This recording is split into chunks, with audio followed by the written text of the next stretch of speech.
अब केल्सन के बाद हमने लिया है, केल्सन के बाद में हमने प्लेटो जी को लिया है। ठीक है, प्लेटो को लिया है। प्लेटो जो है जिनका जन्म हुआ था 427 में और मृत्यु हुई थी 347 बीसी में। ठीक है, तो प्लेटो का एक थॉट है कि good people do not need laws to tell them to act responsibly, while bad people will find a way around the laws। जो उन्होंने कहा है कि जो अच्छे पीपल्स हैं, ठीक है, उनको यह जरूरत नहीं है, उनको बताने की जरूरत नहीं है कि आपको अपना जो काम है वो अकॉर्डिंग टू द लॉ करना है।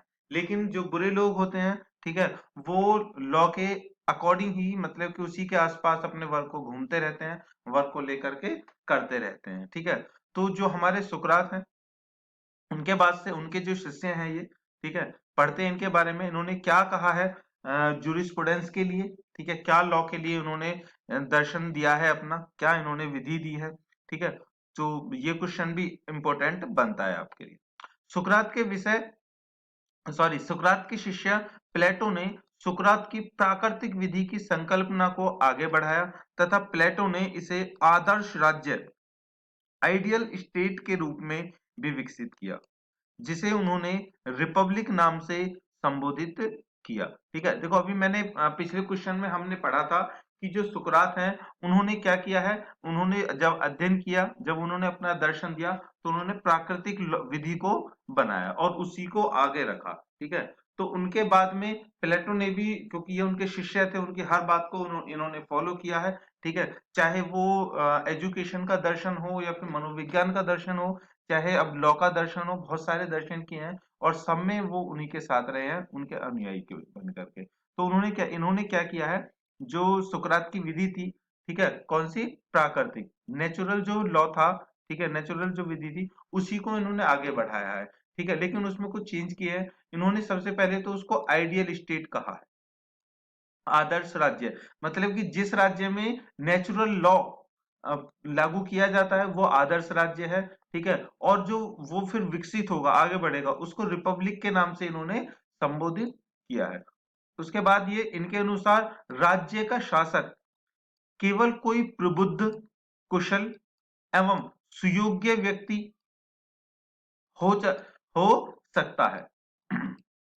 मतलब कि किसी राज्य का अगर कोई शासक है तो उसमें बुद्धि बहुत अधिक हो, कुशल हो और वो सुयोग्य व्यक्ति ही हो, तभी वो अपने राज्य को चला सकता है। न कि वंशानुगतता के आधार पर सत्तारूढ़ता द्वारा चलाया जा सकता है। अब उन्होंने कहा किसी राज्य को अगर अच्छे से चलाना है, ठीक है, जैसे अभी हमारे देश में सरकार चल रही है, ठीक है, बीजेपी की, तो नरेंद्र मोदी भी कहते हैं इस बात को कि भाई वो प्रबुद्ध है, कुशल है, सुयोग्य व्यक्ति है, तभी तो वो देश को चला रहे हैं। उसके साथ में अपोजिट है उनके जो कांग्रेस है, ठीक है, अब वो क्या कर रही है, वो अपने वंशानुगत, मतलब कि जो उनके नेक्स्ट अध्यक्ष है वो राहुल गांधी, ठीक है, वो इतने ना तो प्रबुद्ध है, ना कुशल है, सुयोग्य है, ठीक है, लेकिन फिर भी वो अपनी धारणा को नहीं बदलते हैं और इसी की वजह से वो हार रहे हैं। ठीक है, तो यही प्लेटो ने कहा है कि अगर किसी देश को, किसी राज्य को चलाना है तो उसका शासक अच्छा मजबूत होना चाहिए, बुद्धिमान होना चाहिए,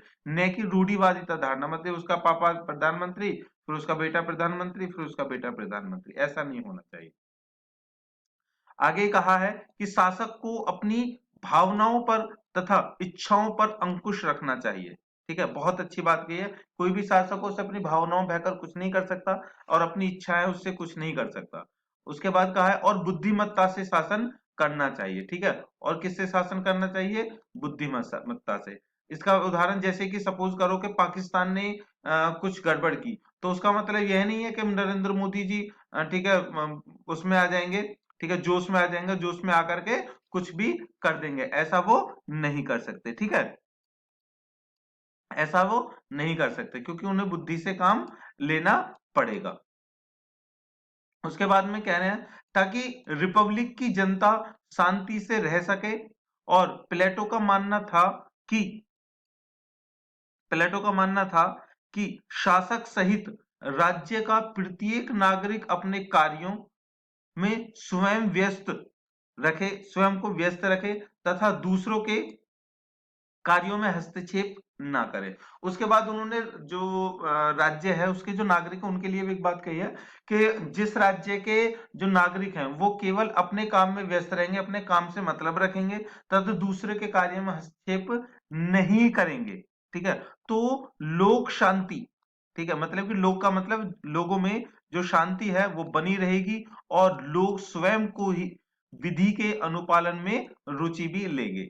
मतलब कि शांति बनी रहेगी और अपने जो राज्य की जो विधि चल रही है, जो लॉ है, जो कानून चल रहे हैं, ठीक है, वो उनको मानने में भी रुचि लेंगे। इस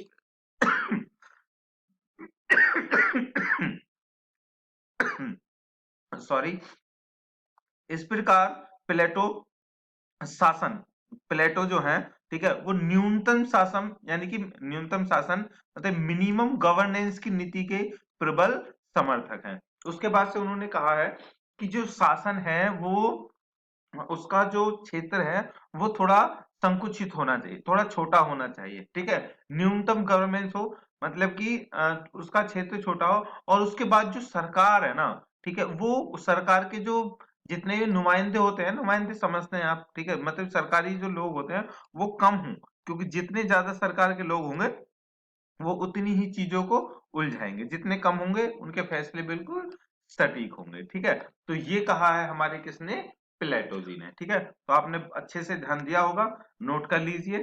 ठीक है, इसके बाद हम चलते हैं नेक्स्ट क्वेश्चन पर, चलेंगे नेक्स्ट वीडियो में। तब तक के लिए सी यू, पढ़ाई करते रहिए दोस्तों।